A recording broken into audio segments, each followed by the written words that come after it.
স্বাগত জানাচ্ছি ওয়ালটন ঘরে ঘরে আমাদের পণ্য গানের উৎসবে। আপনারা জানেন যে চ্যানেল আই যে মূল স্লোগানটি ধারণ করে তার হৃদয়ে বাংলাদেশ, যে চ্যানেলটির হৃদয়ে বাংলাদেশকে ধারণ করবার কথা বলে।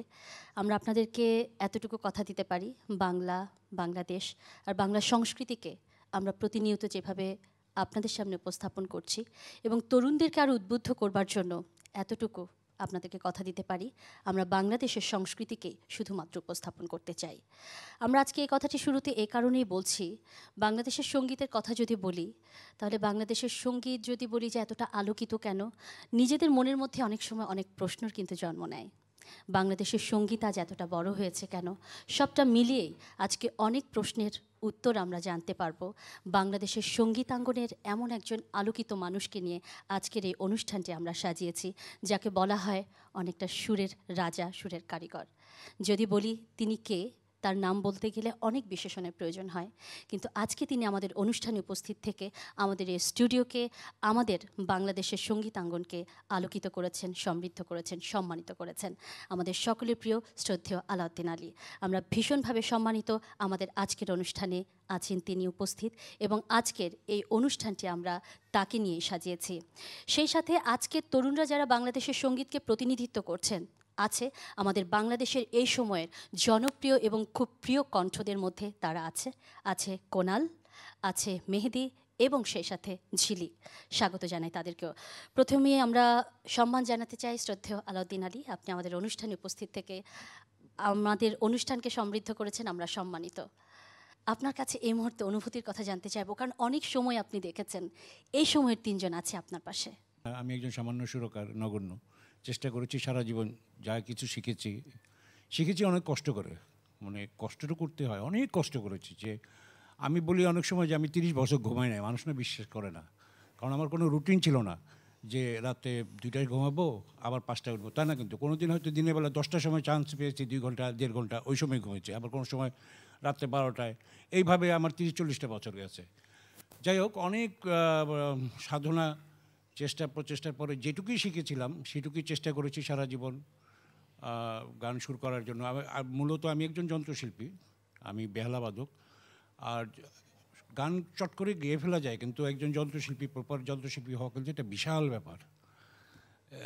আমার আশেপাশে যেমন এখানে গাজী আছে, গাজী বুঝতে পারবে যে কতটা সাধনা করলে একজন, আমি বেহালা বাজাতাম, মানে সুর করাটা অনেক সহজ, কিন্তু বেহালা বাজানোটা খুবই কঠিন একটা ব্যাপার প্রপার বাজাতে গেলে। তো এখনকার আমি সবসময় সবাইকে বলি যে সাধনার একটা বিকল্প নাই, এটা। আর সঙ্গীত তো এমন একটা জিনিস, মহাসমুদ্র, আমি একটা বালুকণা হওয়া কিন্তু একটা বিশাল ব্যাপার। আর সঙ্গীত সৃষ্টি করার ক্ষেত্রে আমি যেটা মনে করি যে গান মানুষের হৃদয়ে যদি না গায়, মানে মানুষ যদি না গ্রহণ করে ঠিক মতো, এবং মানুষ যদি মনেই না রাখে, তো সেই রকম গান করে, মানে এটা দুব্বা ঘাসের মতো, যেমন শুধু ধান গাছটা থাকে, আগাছাগুলো ফেলে দেয়, ওই রকম আর কি। হাজার হাজার গান হচ্ছে, কিন্তু মানুষের মনে থাকার মতো গান কিন্তু কম, খুব কম। গত 10 বছরে আপনি 10টা গান পাবেন না যে মানুষের মনে গেঁথেছে। সেটা আমার গানও হতে পারে। আপনার মনের ভেতরের অনেক অজানা কথা, আপনার সৃষ্টির পেছনের অনেক গল্প আজকে আমরা শুনতে চাইব। তবে আজকের শুরুতে আপনার পাশে আজকের তরুণরা যারা প্রতিনিধিত্ব করছে বাংলাদেশের সঙ্গীতকে, তাদেরকেও আমরা অনুরোধ করব আপনার সৃষ্টির কোনো একটি সৃষ্টি দিয়ে আজকে শুরু হোক। আমাকে একটু আগে মেহেদি বলছিল যে ওস্তাদজি খুব ভয় লাগছে। আমি কি কিছু শিখেছি, তো এই জন্য ভয়টা লাগছে। যদি না জানতে তাহলে ভয়ের কোনো কারণ নেই। আচ্ছা, কোন গানটা হতে পারে শুরুতে? তুমি কোনটা গাবে? কে গাচ্ছে? শুরুতে আমরা তিনজনের কাছ থেকেই একটি দেশের গান শুনতে পারি, শুনি তবে।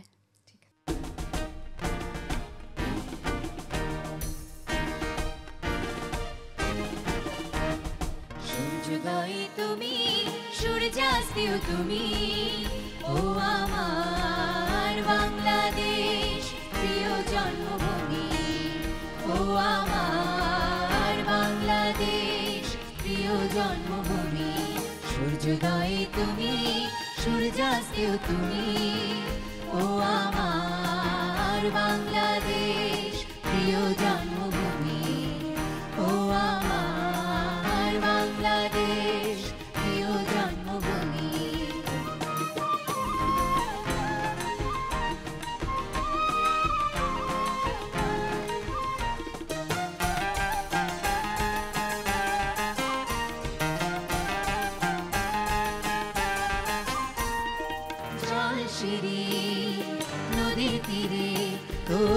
খুশির কখন যেন বাজে ও কাশবনে ফুলে ফুলে তোর মধুর বাসর বুঝি সাজে তোর একটা রাহাই করে বাংলা মাই সুরে সুরে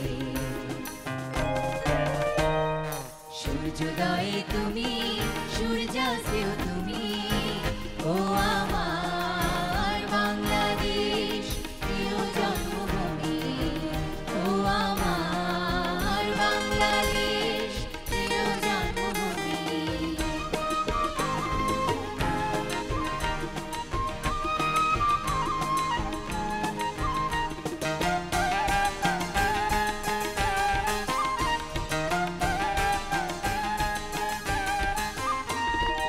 আঁকা বাঁকা মেঠো পথে তোর রাখাল হৃদয় জানি হাসে ও কত কাপা দিঘির জলে তোর সোনার স্বপন ক্রিয়া ভাসে তোর এই আঙিনায় ধরে রাখি আমায় চিরকালে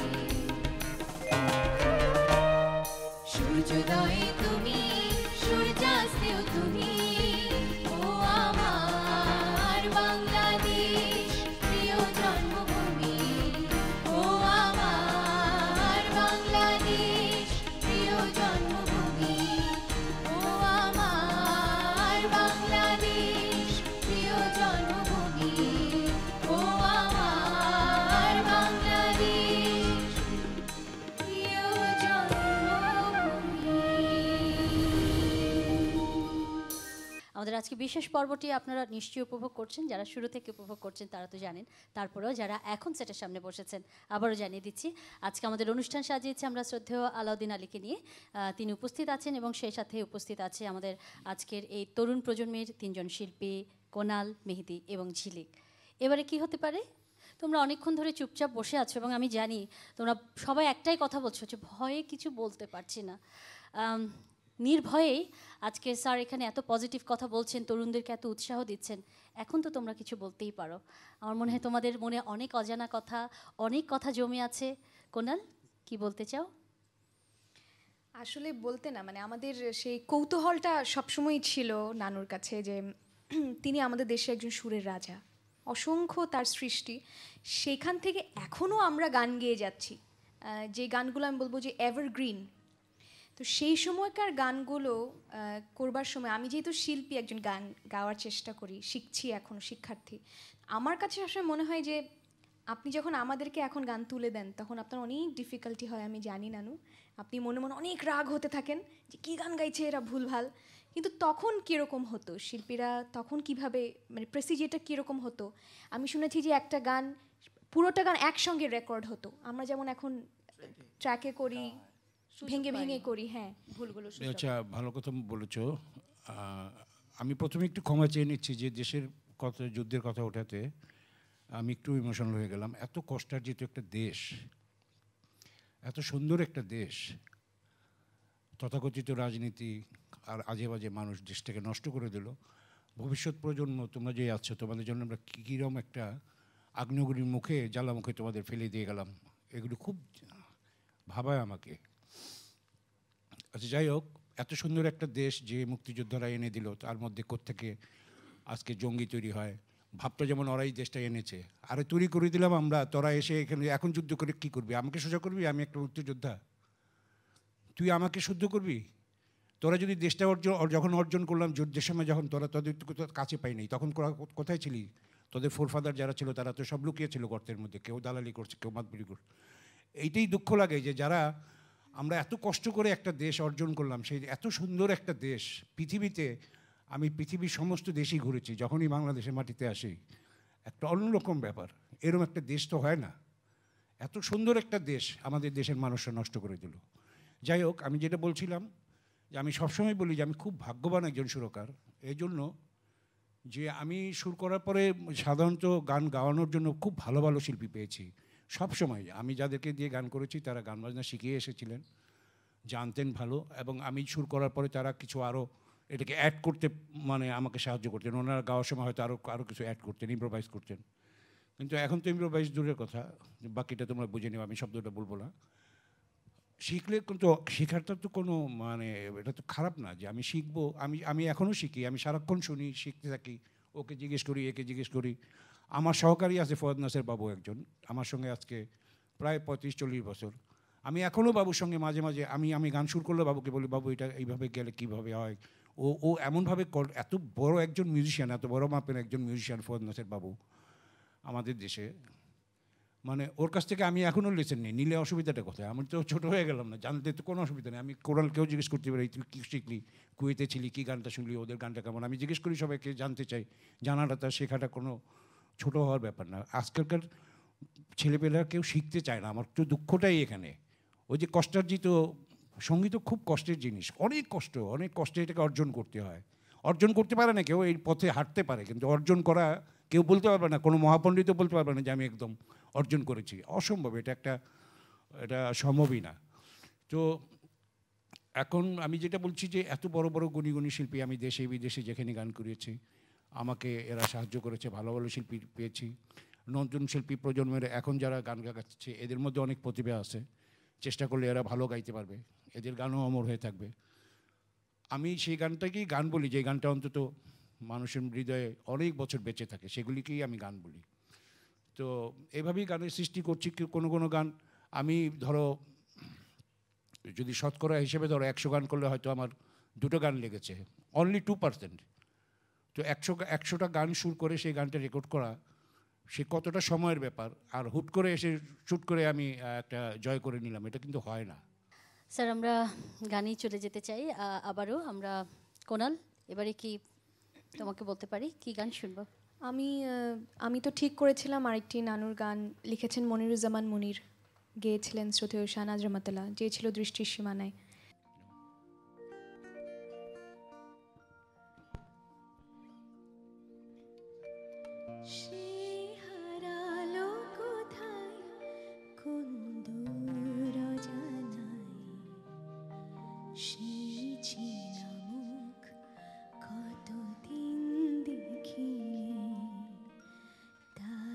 চোখেছে স্বপ্ন যে ছিল দৃষ্টির সীমানায়, যে ছিল হৃদয়ে রাঙিনায়, সে হারালো কোথায় কোন দূর অজানায়। সে ছিল মুখ কতদিন দেখিনি, চুপচে স্বপ্ন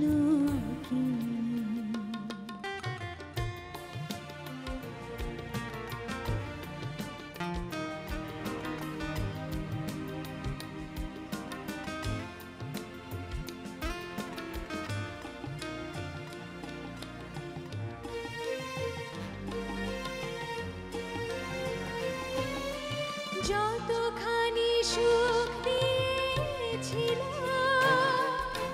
তারও বেশি ব্যথা দিয়ে গেল স্মৃতিটা আমারে কাঁদায়। যতখানি সুখ দিয়েছিল তারও বেশি ব্যথা দিয়ে গেল স্মৃতিটা আমারে কাঁদায়। সে হারালো কোথায় কোন দূর অজানায়। সে ঝিনুক কতদিন দেখিনি, তার চুপচে স্বপ্ন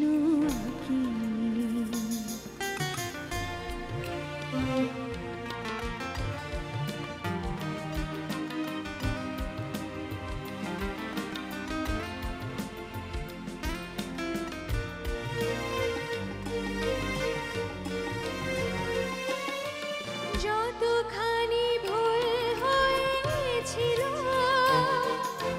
তারও বেশি ভুল বুঝেছিল। কি যে চায় বলেনি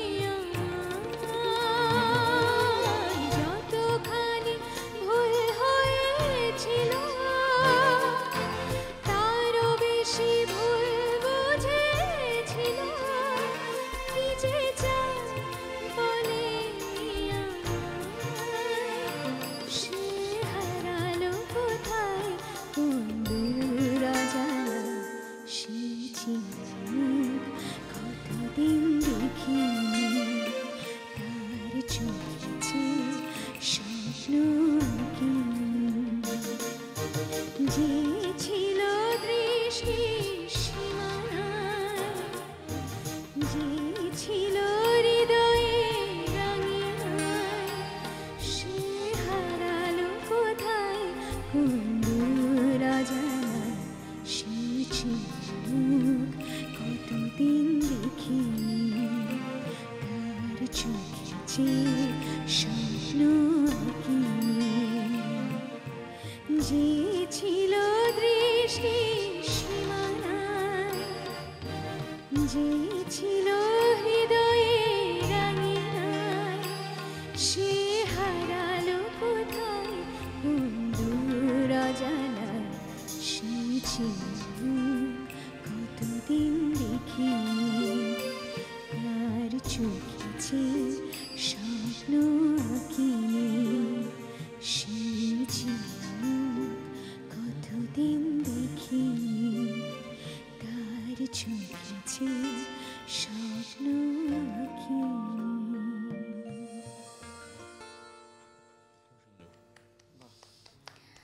আপনার কাছ থেকে বাহ খুব সুন্দর শোনাটা, ভালো আসলে গেয়েছে, আজকের অনেক তরুণরা সুন্দর। এখানে যারা বসে অনেক আছে, বড় ব্যাপার।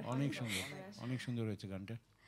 আপনি তখন কথার এক ফাঁকে বলছিলেন যে সেই সময় 30-40 জন মিউজিশিয়ান যন্ত্রশিল্পীদেরকে সাথে নিয়ে একটি গান সৃষ্টির পেছনে সকলের উপস্থিতি। আজকে যেমন সময়ের সাথে সাথে অনেকটাই পরিবর্তন। আজকের যারা বাংলাদেশের গুণী যন্ত্রশিল্পী আছেন, এই মুহূর্তে আমরা তাদের সম্পর্কে কিছু শুনতে চাইব, দুই সময়ের কথাই, সেই সময় এবং এই সময়ে দাঁড়িয়ে। কি বলবো যে আমি একটা ছোট্ট গল্প বলি আগে। আমি মৌচাক তখন মানে এখন যে মৌচাকের ঠিক উল্টো দিকে একটা আরেকটা শপিং মল হয়েছে, ওইখানটা একটা গোসাই বাড়ি ছিল, পাশে একটা বিশাল রাস্তা। হ্যাঁ, ওটা বেশ ড্রেন আর কি, বড়। তো ওটার উপরে গোসাই বাড়ির লোকরা একটা সাঁকো দিয়ে রাখছে, কিন্তু সাঁকোর একটু বেশ ভিড় ছিল, ওই লোকজন পার হচ্ছে, কিন্তু একটু সময় লাগছে আর কি ওই সাঁকোটার মধ্যে ওই পারে যাওয়া এই পারে আসায়। তো একটা ছেলে বেশ সুটেড বুটেড, খুব ওয়েল ড্রেস, ও মানে ওইখানে না গিয়ে না জাম একবার দিব কি দেব না এমন করছে, পরে জাম দিল কিন্তু নিচে পড়লো। হ্যাঁ, পরে মানে তুমি বুঝতে পারো যে কাদা মাটি যা হওয়ার অবস্থা, পুরো সমগ্র জাতির এই অবস্থা হয়েছে আমাদের। চট করে চলে যাওয়া, চট করে ধরে ফেলা, চট করে ফেলা হয় না। যে এই যে মিলন তবলা বাজাচ্ছে, মিলন যখন আসে এখন থেকে 35-30 বছর আগে, তারও আগে মধুসূদন সেন, অরুণ গোস্বামী, সাত্তার ভাই, এরা সব খুব নামি দামি সব রিদিম প্লেয়ার ছিল। এর মাঝকে মিলন ঢুকতে কত কষ্ট করতে হয়েছে ওকে, সেটা আগে জানো। গাজী আসার আগে আব্দুর রহমান সাহেব ছিলেন, কবিরউদ্দিন ছিলেন বাঁশিতে। এত ভালো ভালো প্লেয়ার যে ওদেরও ঢুকতে কত কষ্ট করতে হয়েছে, কতটা শিখে এই লাইনে প্রতিযোগিতায় তারপর ঢুকতে হয়, সেটাই। আর সেই সময় যখন 30-40 জনকে নিয়ে একসাথে একটি গান রেকর্ডিং করতেন, এখন যখন এই দৃশ্য আসলে এখন কি আপনি দেখতে পান, আপনার ক্ষেত্রে কি হয়? স্বাধীনতাও ঠিক পরপর আমরা চলচ্চিত্রে গান করতাম এফডিসি স্টুডিওতে, 1 নম্বর প্রজেকশন হল ছিল, বিশাল হল রুম, এসি নষ্ট হয়ে গেছিলো তখন। তো স্বাধীনতার পরপর আমরা সবাই মোটামুটি খালি গায়ে রিহার্সাল করতাম, গরমে বড় বড় ফ্যান চালিয়ে। সাবিনা ইয়াসমিন সন্ধ্যার সময় সারাদিন আমরা রিহার্সাল করতাম একটা গান, সন্ধ্যায় 7টার সময় সাবিনা এলো গান গাইতে, গান রেকর্ডিং শুরু হলো। পরের দিন সকাল 7টা পর্যন্ত দেখা গেলো যে 200-250 টেক হয়েছে, এতটুকু টেক হয়ই না, গান ওকে হয় না। দেখা গেলো দিন প্যাকআপই হয়ে গেলো, একটা গান 24 ঘন্টা চলে গেলো কিন্তু হচ্ছে না। তো এত কষ্ট করে এক একটা গান, যেমন আমি ওই ছবি, আমি সুরকার হিসাবেও আমি তখন তার সহযোগিতা করি, মানে আমার রেইন ছবির গানগুলি যেমন এত কঠিন গান, এত কয়েট এত কিছু, ওই যে আয় রে মেঘায় রে, তারপরে একা একা কেন ভালো লাগে না, এসব গানগুলি কথা মানে আমি স্মৃতিচারণ আমার যখনই মনে হয় তখন খুব মানে ভালো লাগে যে কষ্ট করে করেছি বলে এই গানগুলি এতদিন রয়ে গেছে। একটা শিল্পী এক একটা গান 100 টেক 150 টেক 150 বার গাইতো। হ্যাঁ, কত কষ্ট করে একটা গান সৃষ্টি হতো। এখন তো এই কোনালরা 2 লাইন গায়, বলে কপি করে দিন। হ্যাঁ, ও পরেরটা মানে কোনো না বললাম তুমি কিছু মনে করবা না, যেহেতু ওকে সামনে পেলাম ওর নামটাই বললাম। শুধু কপির উপরেই চলছে, ফটোকপি হয়ে যাচ্ছে মানে সব কিছু। স্যার সেই ক্ষেত্রে একজন আলাউদ্দিন আলী যখন প্রজন্ম দেখতে পাচ্ছেন, অনেকগুলো প্রজন্ম, আজকের এই প্রজন্মের অনেকের সাথেই তো স্যার আপনার সাথে তারা কাজ করার সে সৌভাগ্য তাদের মিলেছে। তো সেই ক্ষেত্রে আগে যখন 150-250 বার আপনার একটি গানের জন্য সময় দিতে হতো, এখন সেই ক্ষেত্রে আপনার সর্বশেষ আপনি যে গানটি সৃষ্টি করেছেন তার সময় কতটা ছিল? সর্বশেষ আমার কোনো গানই খুব সহজে আমি মানে আমি খুঁতখুঁতে না আসলে। আমার গান গাওয়ার সময় আমি সাধারণত খুব একদমই জানা না এই ধরনের শিল্পী দিয়ে আমি গান করতেও চাই না, করিও না। খুব এমনিতে গান করতে খুব কষ্ট হয়, তারপরে আরও ডবল কষ্ট হয়। এগুলি মানে এই যন্ত্রণার ভিতরে অনেক বেশি কষ্ট। এই কষ্ট গানটা যদি ঠিক মতো কেউ গাইতে না পারে, তো কোনো গানই আমার মানে একটা সারাদিনের নিচে হয়নি কোনো গান। সারাদিন আমি একটু এটার সাথে যোগ করতে চাই, যদি নানুর অনুমতি হয়। হ্যাঁ, অবশ্যই। শেষে আমাদের এই 14ই ফেব্রুয়ারি ভালোবাসা দিবসের জন্য একটি গান চ্যানেলাই থেকে করা হয়েছিল। আল্লাহ তালা আমাকে অনেক বেশি ভাগ্য দিয়ে পৃথিবীতে পাঠিয়েছেন যে নানুর সুরে আমি গাওয়ার সেটার সৌভাগ্য হয়েছিল। একটি গান, গানটি লিখেছেন আমাদের আরেকজন প্রিয় অভিনেত্রী মৌসুমী। 4টা নানু, আপনার মনে নাই? একটি গানের 4টা সুর আমাকে নানু করে দিল। তার 2-3 দিন পর যখন লিরিকটা তাকে দেওয়া হলো, তার 2-3 দিন পর সে আমাকে 4টা সুর করে দিল। আমি তার বাসায় গেলাম, নানুর বাসায় গেলাম, নানু আমাকে তুলে দিল 4টা গানই সুরই, বললো এখন তুই চুজ কর, তুই কোনটা করতে চাস। নানু আপনি যেটা বলবেন আমি সেটাই করব। তো শ্রম এবং সময় কতটা নানুরা ব্যয় করেন কিংবা কতটা সিরিয়াস, আসলে আমাদের অনেক কিছু শিখার আছে। পরে গানগুলো শোনাচ্ছিল আমাকে, প্রত্যেকটাই অসাধারণ ছিল, প্রত্যেকটাই অন্যরকম, একটার সাথে আরেকটার কোনো মিল নাই, না, আমি 4টা 4 রকম। এই সুযোগটা ওকে দেওয়ার একটা কারণ আছে যে একটা শিল্পী তার নিজস্ব একটা মানে কমফোর্টেবল ব্যাপারও তো আছে, যে একটা তালের ব্যাপার আছে, তারপরে সুতো পর্দা, কোমল পর্দা, কোনটা কমফোর্টেবল ওর কাছে হয়। আমি সেই জন্যই আমি বললাম যে তুমি চয়েস করো। পরে আমরা সর্বসম্মতিক্রমে একটাই বেছে নিলাম। আমরা জানি আসলে এই গল্প শেষ হবার নয়, আজকে অনেক কথা বলতে ইচ্ছে করছে। ঝিলিক, তুমি চুপচাপ মন্ত্রমুগ্ধের মতোই শুনছো, আমরা দেখতে না, পাচ্ছি। আমার আসলে স্যারের সাথে কাজ করার সৌভাগ্য এখনো হয়নি, তবে অপেক্ষা আছে। তবে আজকে যে তার সামনে গান গাইছি, এটা আমার জন্য অনেক বড় ভাগ্যের ব্যাপার। তো তাহলে এখন কি তোমাকে আমরা বলতে পারি যে তুমি হ্যাঁ। তাহলে এখন কি গান করবে স্যার বা গান বলছিলেন, করতে স্যার পারো? কিছু সংখ্যক গান লিখেছেন, স্যার বলেছেন তার একটি লেখা গান হারানো দিনের মতো, স্যারই সুর করা গানটি গাইছি।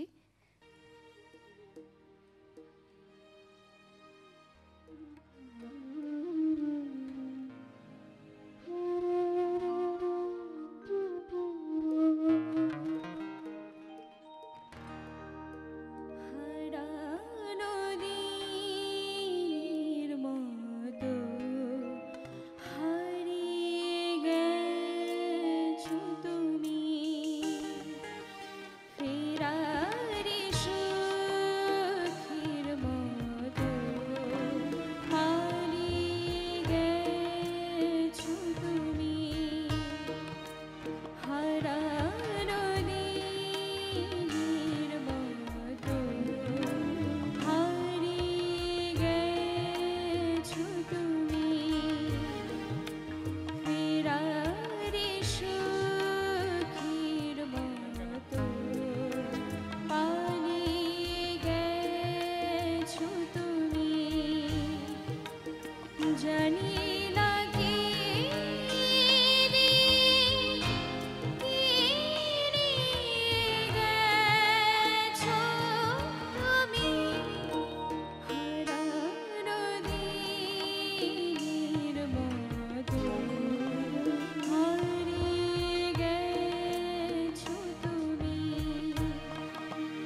কিছু রেখে গেছো তাই নিয়ে আছি আমি হারানো দিনের মতো হারানো দিনের মতো হারিয়ে গেছো বাহ, খুব সুন্দর। চেষ্টা করেছি, থ্যাংক ইউ। জানি না কি দিয়ে কি নিয়ে গেছো তুমি। স্যার বাজিয়েছিলেন, মানে আমি দেখো পেয়েছি। টেনে লয়ের পিছনে লয়কে এমনভাবে গিলতে হবে ভিতরে, তবলা তাল, মানে তবলার উপরে খেলা, এটা একটা বিশাল ব্যাপার। সুন্দর, তুমি চেষ্টা করেছো, ভালো লেগেছে, আরো ভালো হবে ইনশাল্লাহ। স্যার থ্যাংক ইউ, স্যার শিখিয়ে দিয়েছেন। Oh God, thank you sir, thank you. Sir এবার একটি প্রশ্ন আছে। আমার এবার প্রশ্ন, একটাই পরীক্ষা দিতে দিতে এবার একটা প্রশ্নই, প্রশ্ন করব না ওই ধৃষ্টতা নেই, কিন্তু এটা প্রশ্ন সবার, দেশ ও জাতির প্রশ্ন। আপনার জীবনে আপনি অসংখ্য গান সৃষ্টি করেছেন, এর মধ্যে শ্রেষ্ঠ কোনটা মনে হয়েছে আপনার কাছে? সবকটা। আমি কি বলবো বলো তো, এটা কোনোদিন বলা যায়? এটা তোমরা বলবা, ওরা শ্রোতারা বলবে, আমি বলতে পারবো না এটা। কখনো গান গান সৃষ্টির পরে মনে হয়েছে না, যে এই কখনো। গানটা বোধহয় সবচেয়ে না না, ভালো এটা- মনে এটা- হয়েছে এটা- এটা আপনার কাছে? কখনো মনে হয়নি। আমি বলি সব গানই ভালো, সব গানই খারাপ না। লোকের জনপ্রিয়তা না পেলে, মানে লোকে যদি পছন্দ না করে ওইটা খারাপ, আর লোক পছন্দ করলে ওইটাই ভালো। আমি তো আর শ্রোতাকে শিক্ষিত বানাতে পারবো না। মানে অনেকে দায়িত্ব নিছে যে না আমি খুব ভালো সুর করেছি, এটা আমাদের দেশের শ্রোতারা শিক্ষিত না, অনেকে বলে। যে বলে সেই তো অশিক্ষিত, কারণ সত্যি তাই। সুর বোঝে না, এটা কোনো কথা? এটা এবং আমরা আমাদের গর্বের সাথে বলতে সেই পারি যে সলিল বাংলাদেশের চৌধুরীর গান, তারও আগের গান, এই সে সত্যি পঞ্চকবির গান এখনো লোকে গায়। কেন গায়? আপনার সাথে তো একদম তারা শিক্ষিত বলে তাদের গানগুলি শিক্ষা ওই রকমই শিক্ষিত লোকের জন্য গান। বাংলাদেশের দর্শক শ্রোতা আমাদের কাছে মনে হয় পৃথিবীর শ্রেষ্ঠ, অবশ্যই কারণ অবশ্যই। শিল্পী তৈরির ক্ষেত্রে আমাদের এই দর্শক শ্রোতারাই কিন্তু মূল এবং প্রধান। তবে এখনকার যে মিডিয়ার যে যারা গান প্রচার করে, গান খারাপ হওয়ার পেছনে আমাদের এখনকার এফএম ব্যান্ডগুলি এবং চ্যানেলগুলি খুব দায়ী। মানে ভালো গান এরা প্রচার করে না, সত্যি কথা। সারাক্ষণ সেই ব্রোকোটো আর প্রকোটো এই চলতেছে। সকাল 10টায় রেডিও অন করবা, রাত্রে অন করবা, বন্ধ করবা, মনে করলো সারাদিন 24 ঘন্টা একটা গানই শুনলাম। সেই মানে নোট, মানে কোনো গলা, মানে মিহি মিহি সুরে একটা পুরুষ লোক একটা যুদ্ধের গানও চল চল চল চল চল চল, এই ব্রোকোটো দিয়ে কোথায় দূরে ফেলে রাখছে, অর্ধেক শোনা যায় অর্ধেক শোনা যায়। মানে আমরা ছোটোবেলায় রেডিও ছিলাম, শুনতাম ও কিছু আসে কিছু আসে না, এই ধরনের। This is not song. তবে বাংলাদেশে এরকম অনেক গুণীজন আছেন বলে বাংলাদেশের সঙ্গীতের আজকে ভিত্তিটা এতটা শক্ত মজবুত। স্যার আপনার কাছ থেকে তো আসলে জানতে চাইবো না বলে অনেক কিছুই আসলে জানতেই চাইছি, কারণ আজকে হয়তো না জানলে, এই সুযোগটা না পেলে হয়তো সেইভাবে আপনার সেই ভেতরের কথাগুলো, অজানা কথাগুলো আমরা জানতে পারতাম না। দেশে এবং দেশের বাইরে অসংখ্য গুণীজনের সাথে আপনি কাজ করেছেন, এবং আমি বলবো যে তাদেরও অনেকটা সৌভাগ্য হয়েছে। আপনি যেমন অনেক জায়গায় বলেছেন যে আপনারও অনেক সৌভাগ্য হয়েছে অনেকের সাথে কাজ করার ক্ষেত্রে, শুরুতেই যেমনটি বলছিলেন। একটু কি আমরা শুনতে পারি দেশে এবং দেশের বাইরের যে গুণীজনদের নিয়ে আপনি কাজ করেছেন তাদের সম্পর্কে একটু যদি ছোট্ট করে বলেন? আমি তো উপমহাদেশে আশাজি আর লতাজি ছাড়া মোটামুটি সবাইকে দিয়ে গান করেছি। আর আমার এক সময়কার সহকারী 2 জাহাঙ্গীর ছিল, একজন জাহাঙ্গীর ইয়াসমিন, একজন জাহাঙ্গীর লায়লা। জাহাঙ্গীর ইয়াসমিন এখানেই আছে, টেলিভিশনে তোমাদের চ্যানেল আইতেই কাজ করে। আর জাহাঙ্গীর ইয়াসমিন, লায়লা যে, ও মারা গেছে। এদের এই নামের পেছনে পদবিটা দেওয়ার কারণ হলো এরা আবার ওদের ওই শিল্পী দুজনের সহকারী হিসেবেও কাজ করতো। তো এরা দুজন আসলে, আমি বিদেশে যখনই যেতাম, জাহাঙ্গীর ইয়াসমিন আমার সঙ্গে যেত। আর ওই জাহাঙ্গীর লায়লা যে, ও আমার টেকনিক্যাল, মানে ও রেকর্ডিস্ট আসলে, ও আমার রেকর্ডিংগুলি দেখতো। তবে আমি অনেক ভাগ্যবান বলি যে এই জন্যই যে অনেক আমার যে সহকারী যারা, এরা আমাকে এত সাহায্য করেছে সারা জীবন, আমার সঙ্গে সঙ্গে থেকে এখনও আমাকে সাহায্য করছে। আজকে যে আমি এখানে এসেছি, এই আমার সহকারীরা কিন্তু, এই 2 জাহাঙ্গীর কিন্তু, একজন নাই, আরেকজন কিন্তু সে আমাকে ঠেলে সকাল থেকে, ভাই ওঠেন, রেডি হচ্ছেন তো, চলেন, খেয়ে নেন, চলেন, যেতে হবে। এখনও মনে করো আমাকে সার্ভিস দিয়েই যাচ্ছে, চা দিচ্ছে, কী লাগবে, পানি লাগবে কিনা, এইগুলি কৃতজ্ঞতা। মানে আমি এত মুগ্ধ আমার সব শিল্পীদের, যারা আমাকে সারা জীবন আমাকে সহযোগিতা করলো, এবং আমি যে এখনও আছি যে এরা আমাকে এত শ্রদ্ধা করে, এত সম্মান দেয়। চ্যানেল আই তো আমার নিজের পরিবারের মতোই, কারণ আমি একদম সবসময় এরা আমাকে যে কোনো সময় যে কোনো প্রয়োজনে আমি চাইলেও তাদেরকে পাই এবং তারা চাইলেও আমি ছুটে আসি। তো আমি সব শ্রোতা দর্শক সবার কাছে রেডিও ভূমিতে যারা শুনছেন তাদের সবাইকে বলবো যে মৃত্যু তো অবশ্যই আছে, যে কোনো দিনই মরবো, তবে কষ্ট যেন না পাই, সুন্দরভাবে গান গাইতে গাইতে গান সুর করতে করতে যেন মরে যেতে পারে, এই দোয়াই করবেন। ধন্যবাদ। আজকে কোনো কষ্ট নেই স্যার, আমাদের সবসময় আপনাকে নিয়েই, এভাবে যারা বাংলাদেশের সঙ্গীতকে ভালোবাসি আমরা সকলে বটবৃক্ষের ছায়ার মতো আজকে আমাদের তরুণরা আপনার পাশে বসে গান গাইবার অনুপ্রেরণা পাচ্ছে। তো এইভাবে ছায়া হয়ে আপনি তরুণদেরকে উৎসাহ দেবেন, অনুপ্রেরণা দেবেন, এটা আমরা চাই। আর আমরা মনে করি আপনিও চ্যানেল আই পরিবারের শুধু সদস্য নন, একজন অভিভাবকও বটে। আমরা যেহেতু শেষের দিকেই চলে এসেছি, সবার কাছ থেকেই চাইবো, তিনজন শিল্পীর কাছ থেকে গান শুনতে। আমরা কোনাল, তুমি কি গান করবে? আমি শ্রদ্ধেয় মনিরুজ্জামান মনিরের লেখা আর নানুর সুর করা একটি গান, শেষ করোনা শুরুতে খেলা, এই গানটি গাইছি।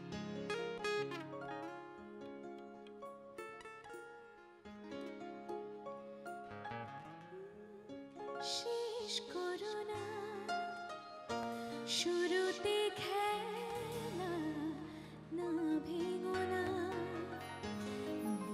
চিলে নিভে দিও না। শেষ করোনা শুরুতে খেলা, না ভেঙো না চিলে নিভে দিও না। মন যদি নাহি দাও, মন তবে নিও না। মন যদি নাহি দাও, মন তবে নিও না। শেষ করোনা শুরুতে খেলা, না ভেঙো না চিরে নিভে দিও না।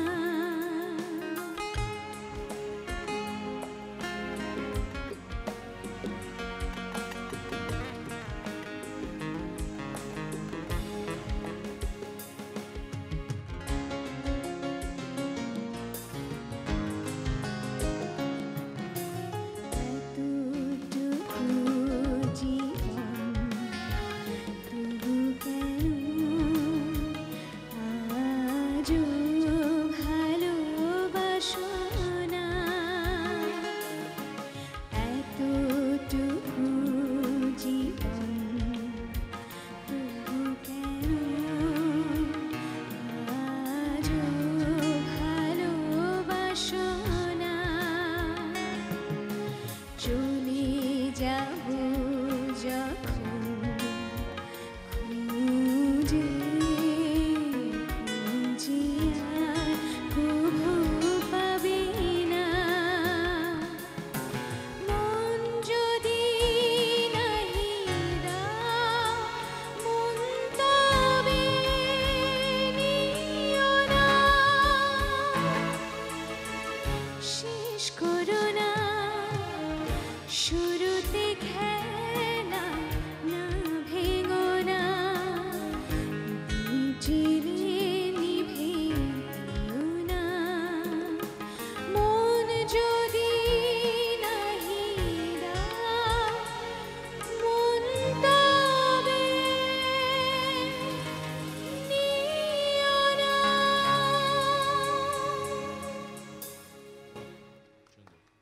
মেহেদি, তোমার কাছে চলে আসি গানে। আছেন আমার মুক্তার, সি সি। কোন গানটি করবে? গান করবার আগে যদি একটু বলো। আমি এবার আমার খুব পছন্দের একটি গান আছেন আমার মুক্তার, এবং খুব জনপ্রিয়, মানে এমন কোনো লোক নাই মনে হয় এই গানটা শুনলে হ্যাঁ জানেন না।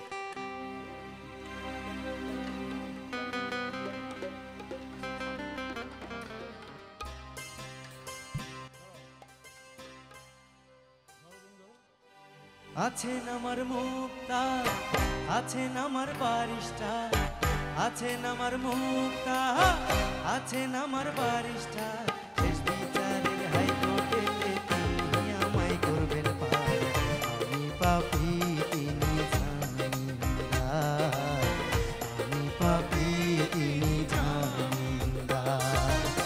আছেন আমার মুক্তা, আছেন আমার বারিশটা, আছেন আমার মুক্তা, আছেন আমার বারিশটা। শেষ বিচারের হাইকোর্টেতে তিনি আমায় করবেন পার। আমি পাপী তিনি জামিনদার, আমি পাপী তিনি জামিনদার।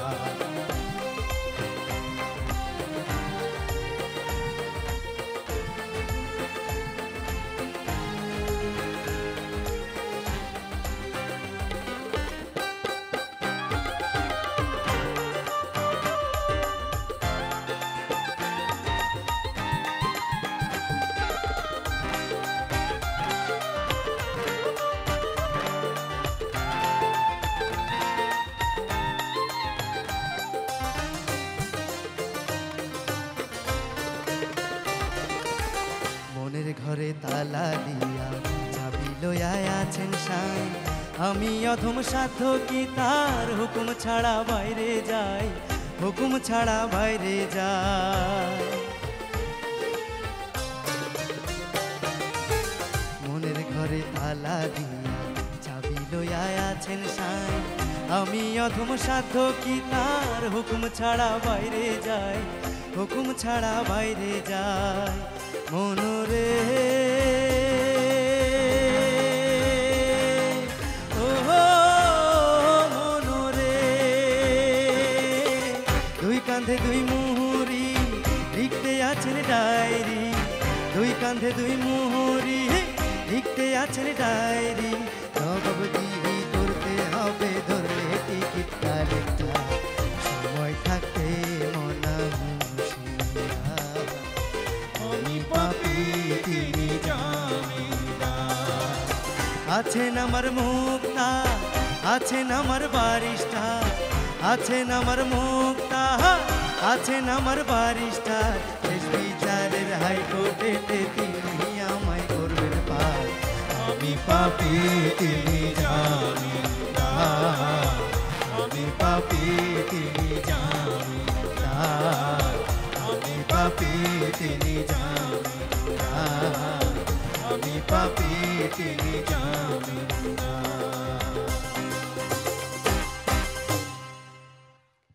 আমরা কৃতজ্ঞতা জানাচ্ছি আপনি আজকে আমাদের অনুষ্ঠানে উপস্থিত হয়েছেন।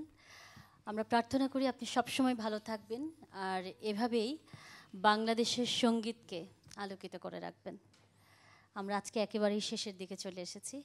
সবসময় আপনার জন্য আমাদের এই প্রার্থনা। ধন্যবাদ। দর্শক, একটি গান সম্পূর্ণ হয় এবং সুন্দরভাবে দর্শকের হৃদয়ের মাঝখানে থাকে। প্রথমে গানের একটি ভাবনা তৈরি হয়, তারপরে গীতিকবি গানটি রচনা করেন, যিনি সুর সৃষ্টি করেন, তারপরে সেই রূপদান করেন যন্ত্রশিল্পী যারা আছেন তারা, এবং সেই সাথে সঙ্গীত শিল্পী, আর সবশেষে দর্শক এবং শ্রোতা। সবটা মিলে আসলে একটা পরিবার এবং পরিবারের এই বন্ধন। আমরা সব মিলেই চাইব বাংলাদেশের সঙ্গীতাঙ্গনকে যারা আলোকিত করেছেন, এমন একজন আলাউদ্দিন আলী, তিনি বাংলাদেশে যুগ যুগ ধরে আমাদের বাংলা সঙ্গীতকে সমৃদ্ধ করবেন এবং আপনারা যারা দর্শক শ্রোতা আছেন এভাবে বাংলা গান শুনবেন এবং বাংলাদেশের সংস্কৃতিকে এগিয়ে নিয়ে যাবেন। সবাইকে অসংখ্য ধন্যবাদ জানি এবং আজকে যে তরুণ আছে আমাদের কোনাল, মেহেদি এবং সেই সাথে আছে ঝিলিক, ওদের নামটা একটু বলে দিই। আচ্ছা, আমাদের মাঝে তবলায় আছেন আমাদের মিলন। সকলের প্রিয় শ্রদ্ধেয় ভট্টাচার্য। মিলন ভট্টাচার্য, অক্টোপারে আছে মানিক, আছে মনোয়ার হোসেন টুটুল, আছেন গাজী আব্দুল হাকিম এবং আছেন কিবোর্ডে রূপতনু। শেষের দিকে চলে এসেছি, যদিও আমরা শেষে একটি গানের অনুরোধ করি, কিন্তু অনুষ্ঠানের ভালো লাগা আসলে এতটা বেড়ে গেছে প্যানেল থেকে এবং দর্শকদের আরও অসংখ্য ফোন, আমরা আসলে সবগুলো নিতে পারিনি। শেষে একটি গান থাকলেও দুটো গানের অনুরোধই আছে। চাইবো পরপর দুটো গান দিয়েই আজকে অনুষ্ঠানে শেষ, তবে দর্শকের কাছে আমরা বিদায় আগেই নিয়ে নিলাম। গান দুটো কি হতে পারে? আমরা চাইবো দুটো গানই একসাথেই যদি সবাই মিলে হয়। চলো কিছু কিছু করো আগে। একটি কথা একটু বলে নিতে চাই। হ্যাঁ, আমরা নানুর যে গান দুটো আমাদেরকে বলেছে সে দুটো গানই করব, কিন্তু একটি কথা আমরা বলতে চাই যে নানু বারবারই মৃত্যুর কথা বলছেন। নানু, আপনাকে তো আরো অনেক কাজ করতে হবে, আমাদের নিয়ে তো অবশ্যই। আপনি কিছুই করলেন না। আচ্ছা, আমরা যারা আছি আমরা এত ভুল করছি, আমাদের আমাদের জন্য ভুলগুলো বাঁচতে হবে শুধরে আপনার। আমি একটা সুখবর আমি দেইনি আসলে এত কথার চাপে, একটা সুখবর দিচ্ছি বাংলাদেশের শিল্পী, গীতিকার, সুরকার যারা আছেন। আমরা সিএমওর পারমিশন পেয়ে গেছি, লাইসেন্স, মানে শিল্পীরা এখন থেকে বাংলা গান, বাংলাদেশের গান বাণিজ্যিকভাবে যেখানে ব্যবহৃত হবে সব শিল্পীদের কন্ট্রোলে থাকবে সরকারের মানে সহায়তায়। অতএব সেই লাইসেন্সটা এখন শিল্পীদের হাতে। অতএব আমাদের এতদিন যেমন সাবিনা ইয়াসমিনের চিকিৎসার সময় আমাদের হাত পাততে হয়েছে, আর পাততে হবে না। ইচ্ছা করলে সাবিনার মতো আরও 10 জন, সাবিনা নিজেই 10 জন শিল্পীর এইভাবে চিকিৎসা করতে পারবে না, এত টাকা রয়্যালটি আসবে ইনশাল্লাহ। তো সিএমওর পারমিশন এই গভর্নমেন্ট আমাদেরকে দিয়েছেন।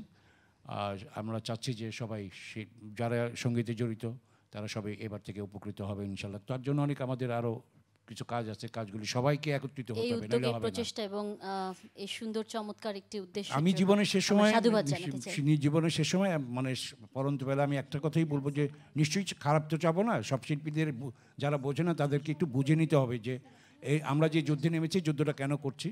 এই রয়্যালটি যেখানে যেখানে চুরি হচ্ছে, পাইরেসি হচ্ছে, যেখানে যা প্রবলেম হচ্ছে এগুলি সব সলভ করার জন্য জাতিসংঘের আন্ডারে, ওয়াইপোর আন্ডারে আমরা একটা সংগঠন সিএমও আছে, আমরা সেটা করেছি। ইনশাল্লাহ দেশের সঙ্গীতের শিল্পীরা আর বিতাড়িত মানে হবে না, আর ঠকবে না।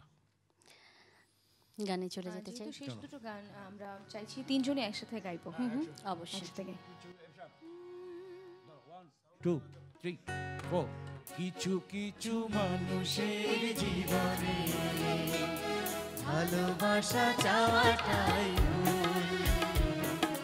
কিছু কিছু মানুষের জীবনে ভালোবাসা চাওয়াটাই ভুল। সারাটি জীবন ধরে দিতে হয় শুধু সেই ভুলের মাসুল। কিছু কিছু মানুষের জীবনে ভালোবাসা চাওয়াটাই ভুল।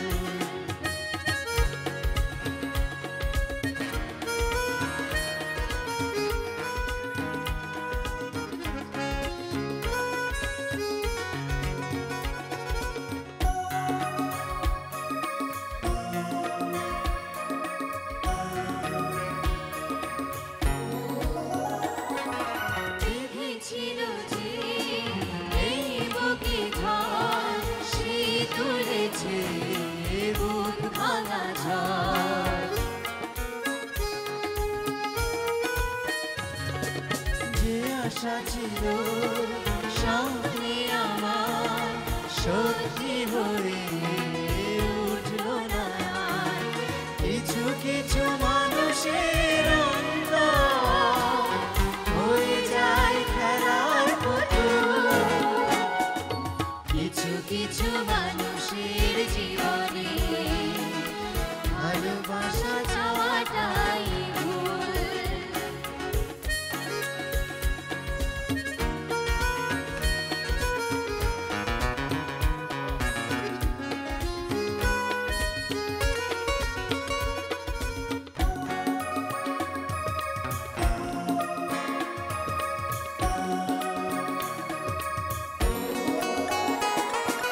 চেয়েছি যাকে ভালোবেসে অন্য কারো হয়ে গেছে সে।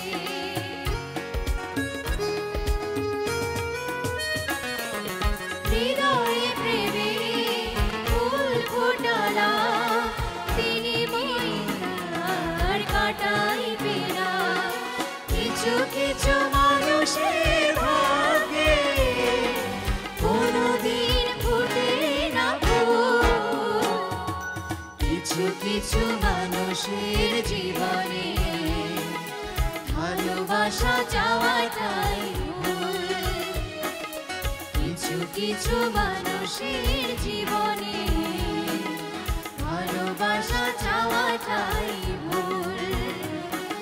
সারাটি জীবন ধরে দিতে হয় শুধু সেই ভুলের মাসুল।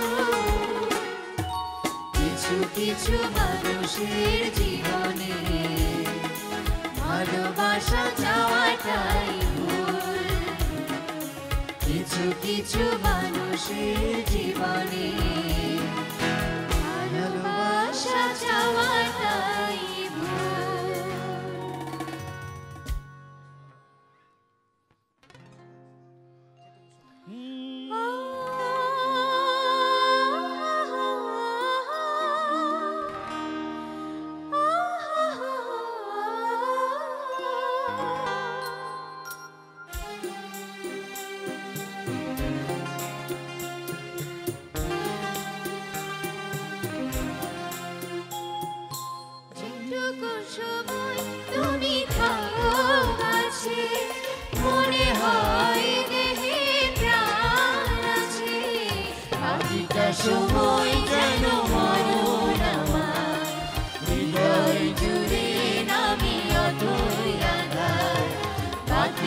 সময়